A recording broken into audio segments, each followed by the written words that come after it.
teens, cyberbullying, and suicide.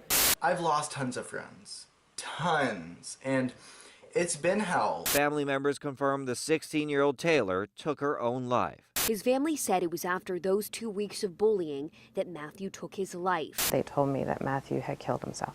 I fell on the floor. I just devastated. Local students Matthew Burdett and Taylor Elisena, just 2 teens who have taken their lives in recent years. Sheila Pott knows that pain. I was probably in shock for a year.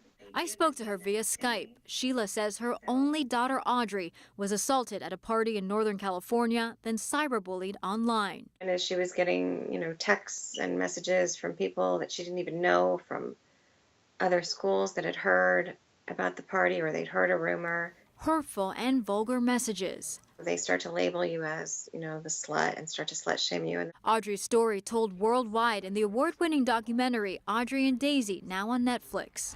She said, I can't do this anymore. Sheila considered herself an involved parent, never thought she'd lose her daughter like this. And she felt, more and more alone and unable to fix it. It was the first iPhone. San Diego State professor Dr. Jean Twenge says all the new technology isn't making things easier. When it's cyberbullying, it's online and social media bullying, kids can't get away from it because they're always on their phones. She recently wrote this book, which highlights that problem. It's a talk she has to have with her own daughters, the oldest going to 5th grade, who's already seen classmates involved in cyberbullying. She told me about half the kids in her class in 4th grade already had smartphones. The Centers for Disease Control shows suicide rates have tripled for teen girls ages 12 to 14. For older teens, it's the highest in 40 years.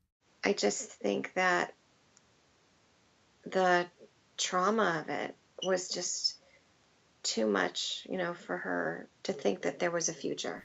Are schools doing enough to prevent suicide? I don't think schools are doing enough yet to prevent suicide because I think they're afraid to broach the subject.